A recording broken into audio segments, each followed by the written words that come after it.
Now we will go ahead and see the coming of socialism in Europe. Okay. तो अब socialism, जैसे कि हमने लास्ट स्टार्टिंग में डिस्कस किया था that we will see in detail about socialism. तो सोशलिज्म क्या है कि भाई वेल्थ जो है वो क्या है, इक्वली डिस्ट्रीब्यूशन होना चाहिए उसका कंट्री में। क्योंकि एक तरफ क्या है, लोगों के पास बहुत ज़्यादा पैसा है, like big businessman and the industrialist and the factory owners, और दूसरी तरफ क्या है, the labourers and workers are very very poor. Okay, they are not able to feed themselves, or they are not in a condition to fulfill their basic needs. So let's start, and in this topic we will see the different person were having different type of ideology. Okay, different persons were having different kind of ideology under this the coming of socialism to Europe, we will see. And by the mid 19th century in Europe, socialism was a very well known body of ideas that attracted widespread attention. मतलब mid 19th century आते आते बहुत सारे लोग क्या हो गए थे, नोन हो गए थे इस आइडियोलॉजी से, और इस सोशलिस्ट की बहुत ज़्यादा क्या होने लगी थी, बातें होने लगी थी। इस चीज़ ने अटेंशन क्रिएट किया था लोगों का। So you have to underline from here, socialist was against private property. Okay, socialists क्या थे, प्राइवेट प्रॉपर्टी के बिल्कुल अगेंस्ट थे. they were asking that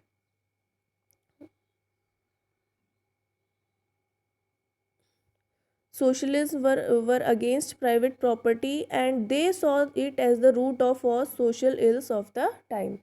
उन्होंने ये तक माना कि सोशलिज्म क्या है, सोशलिज्म के वो खिलाफ हैं, sorry socialist were against, socialist जो पर्सन्स थे, सोशलिस्ट पर्सन कौन होंगे, जो सोशलिज्म को मानते थे। और सोशलिज्म क्या था, wealth should be distributed equally among the people.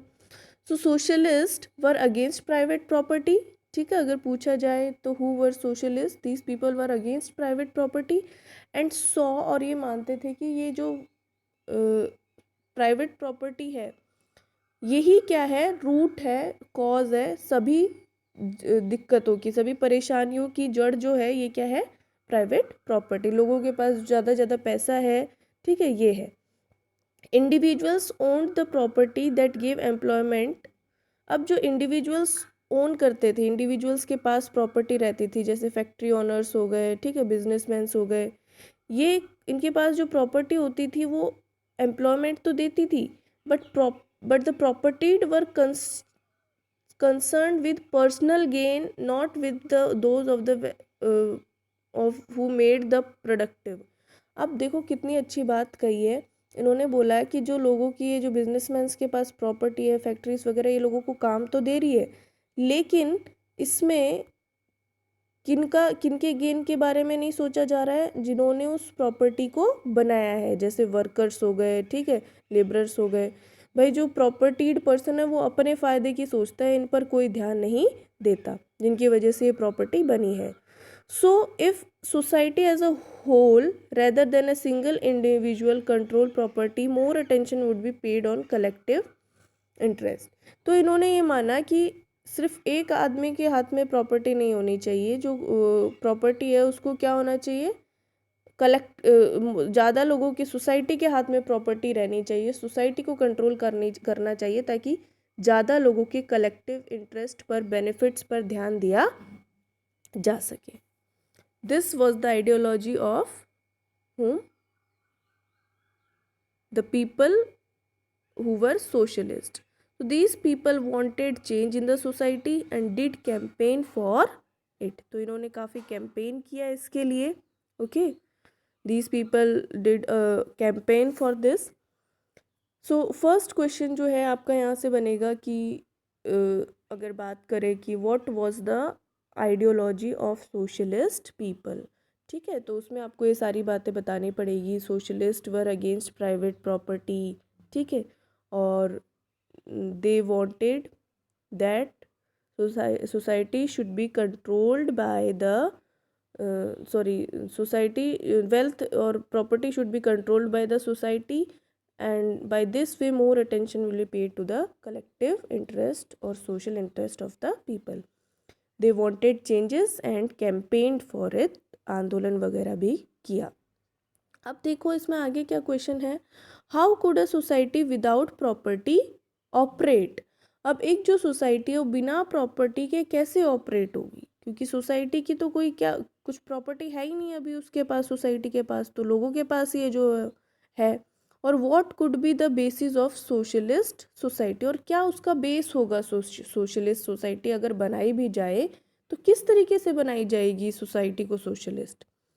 So different socialist people were having different view regarding this. जैसे अब इसमें आ जाएगा आपका रॉबर्ट ओवन के व्यूज़ आ जाएंगे, ठीक है, लुइस ब्लैंक के व्यूज़ आ जाएंगे, कार्ल मार्क्स के व्यूज़ आ जाएंगे, ठीक है। So this topic is important and listen the it now carefully. So some believed in the idea of cooperatives, ठीक है, कुछ लोग बिलीव करते थे आइडिया ऑफ कोऑपरेटिव्स में, और जो कोऑपरेटिव्स के आइडिया में बिलीव करते थे उनमें से एक थे कौन, रॉबर्ट ओवन। अगर आपसे क्वेश्चन पूछ लिया जाए कि कोई एक फिलोसोफर बताओ जो कोऑपरेटिव्स के आइडिया को सपोर्ट करता था सोशलिज्म में, तो वो है रॉबर्ट ओवन। तो ये थे कौन, he was a leading manufacturer थे and built cooperative community called New Harmony in Indiana USA. इन्होंने कोऑपरेटिव बिल्ट की जिसका नाम था न्यू हार्मनी, कहाँ पर, इंडियाना में, यूएसए में। And other socialists felt that cooperatives could not be built on wide scale only through individual initiative. अब बहुत लोगों ने ये भी सोचा कि सिर्फ एक इंसान जो है कोऑपरेटिव नहीं बना सकता, क्या करना चाहिए, गवर्नमेंट को ही कोऑपरेटिव्स को एंकरेज करना चाहिए, ठीक है।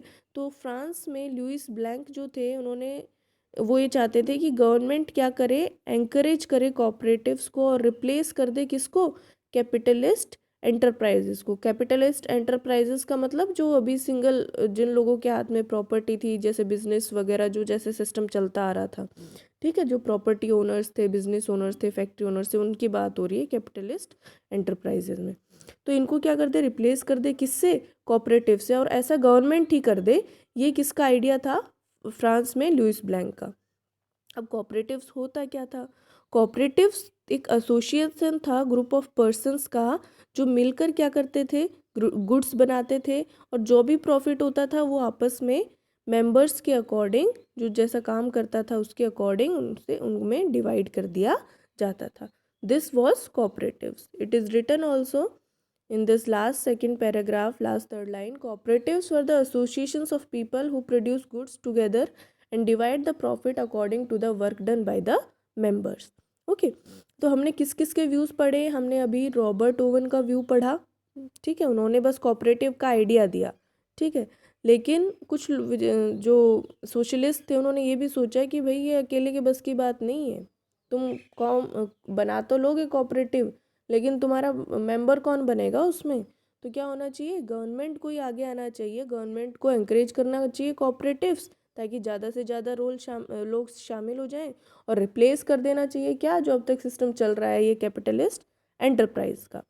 अब हम थर्ड जो फिलोसोफर हैं कार्ल मार्क्स की बात करेंगे। कार्ल मार्क्स जो थे और उनके साथ जो फ्रेडरिक एंजल्स जो थे उन्होंने भी अपने आइडियाज़ इसमें ऐड किए। उन्होंने कहा कि marks argued that individual society was capitalist. उन्होंने आर्ग्यू किया कि इंडिविजुअल अकेली जो सोसाइटी है वो क्या है, कैपिटलिस्ट है। कैपिटलिस्ट का यहाँ पर मीनिंग आपको क्लियरली दिया है, owned the capital invested in factories. Capitalist कौन होते थे, कंट्रोल करते थे और पूरा पैसा लगाते थे फैक्ट्रीज में, और the profit of capitalist was produced by workers. उन्होंने आर्ग्यू किया कि भाई असली जो प्रॉपर्टी के हकदार हैं वो तो वर्कर्स हैं, वही पूरी प्रॉपर्टी बनाते हैं, कैपिटल बनाते हैं, ठीक है। The condition of workers could not be improve as long as this profit was accumulated by private capitalist. इन्होंने भी यही बात कही कि जब तक इनका बेटरमेंट नहीं हो सकता, कि इनका वर्कर्स का, जब तक क्या होगा, प्राइवेट इंडिविजुअल्स के हाथ में प्रॉपर्टी रहेगी। तो वर्कर्स को ही आगे आके क्या करना पड़ेगा, ये जो कैपिटलिज्म है, जो ये पूरा पैसा अपने पास रखते हैं बिजनेसमैन्स, इसको हटा देना होगा, और rule of rule the private property, ऐसा इनको करना होगा। मार्क्स भी बिलीव करते थे to free themselves from capitalist exploitation, और कार्ल मार्क्स भी ये बिलीव करते थे कि अपने वर्कर्स को अगर कैपिटलिस्ट के एक्सप्लॉयटेशन से फ्री करना है तो उनको एक रेडिकल सोशलिस्ट सोसाइटी फॉर्म करनी पड़ेगी जहाँ पर सारी प्रॉपर्टी क्या है, सोशली कंट्रोल्ड हो, मतलब सभी लोग सारा समाज उस प्रॉपर्टी को कंट्रोल कर रहा हो, ऐसी सोसाइटी उनको बनानी पड़ेगी वर्कर्स को। This would be a communist society, और ऐसी सोसाइटी क्या होगी, कम्युनिस्ट सोसाइटी होगी। तो क्वेश्चन अगर आ जाए व्हाट वाज कम्युनिस्ट सोसाइटी, तो आपको लिखना होगा it is a kind of socialist society where all property was socially controlled. Okay, socially controlled मतलब समाज में सभी लोग उसको सभी लोगों के पास में उसका इक्वल डिस्ट्रीब्यूशन होगा। He was convinced that workers would triumph in their conflict with capitalist, और उन्होंने ये मतलब फाइनलाइज किया, उनको ये श्योरिटी हुई कि जब जब मतलब जो कॉन्फ्लिक्ट होगा कैपिटलिस्ट और वर्कर्स का, तो जीत किसकी होगी, वर्कर्स की ही होगी। So communist society was the natural society of the future. Okay, so this was the ideology of those people. Now we will see about the support for socialism. Okay, बहुत सारे लोगों ने सपोर्ट किया socialism को, that we will see. Like by the 1817 socialist ideas spread through Europe, Europe में spread हो गए थे, फेमस हो गए थे सोशलिस्ट के ideas. And to coordinate their efforts socialist form a international body, इन्होंने एक इंटरनेशनल लेवल पे एक बॉडी स्टैब्लिश कर ली जिसका नाम था क्या, सेकेंड इंटरनेशनल। ठीक है, सपोर्ट लेने के लिए इन्होंने ऐसा किया। तो this is also 1 marks important question, name the international body formed by socialist in order to gain support. Okay, तो दिस वाज सेकेंड इंटरनेशनल। अब क्या हुआ, वर्कर्स जो थे इंग्लैंड में, जर्मनी में, वो एसोसिएशंस बनाने लगे, किस लिए, फॉर अटेनिंग और for doing fight for better living and working conditions. भाई वो मांगे करने लगे कि हमें, डिमांड्स करने लगे कि हमें क्या होगा, हमें अच्छी लिविंग कंडीशंस चाहिए, प्रॉपर वर्किंग कंडीशंस चाहिए।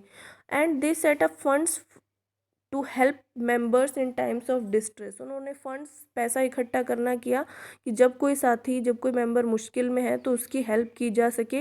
And also demanded for the less working hours and right to vote. These things you have to keep in mind कि what were the various demands of workers in England and Germany. 3-4 things you have to write these. Then in Germany these association worked closely with Social Democratic Party. अब Germany में ये जो सारे association थे ये किसके साथ मिलकर काम करते थे, सोशलिस्ट डेमोक्रेटिक पार्टी के, और helped it win parliamentary seats, और इस पार्टी को हेल्प भी करी पार्लियामेंट्री सीट्स को जीतने में। तो ये पार्टी का नाम याद रखना है आपको, जर्मनी में फॉर्म की गई थी। और 1905 तक सोशलिस्ट और trade unionist formed labour party in Britain. Britain में जो पार्टी बनी थी वो कौन सी थी, labour party. And socialist party in France. These all are 1-1 mark questions. और 1914 तक socialist never succeeded in forming a government in Europe. उन्होंने काफ़ी कोशिशें की बट 1914 तक वो लोग सक्सेसफुल नहीं हो पाए क्या बनाने के लिए, government in Europe. And represented by strong figures in parliamentary politics, their ideas did shape legislation, but government continued run by the। देखो, आपको एक चीज़ क्लियर होनी चाहिए, यहाँ पर लोग स्ट्रगल काफ़ी कर रहे हैं लेकिन अभी तक सक्सेसफुल नहीं हुए हैं, किसमें, क्या करने में, यूरोप में एक अपना गवर्नमेंट फॉर्म करने में, पूरे यूरोप में। क्योंकि क्या हो रहा है, मेजॉरिटी किसकी है, कंजर्वेटिव, लिबरल्स और रेडिकल्स की, और ये इन्हीं लोगों के अकॉर्डिंग जो गवर्नमेंट थी वो चल रही थी। सोशलिस्ट फॉर्म ऑफ गवर्नमेंट जहाँ पर समाज क्या करे, वेल्थ को कंट्रोल करे और सबको डिस्ट्रीब्यूट करे, ऐसा वहाँ पर, ऐसा इस तरह का फॉर्म ऑफ गवर्नमेंट वहाँ पर स्टैब्लिश नहीं हुआ था। Okay, Hope you have understood the topic. In the next topic, we will start our next topic, that is the Russian Revolution. Thank you.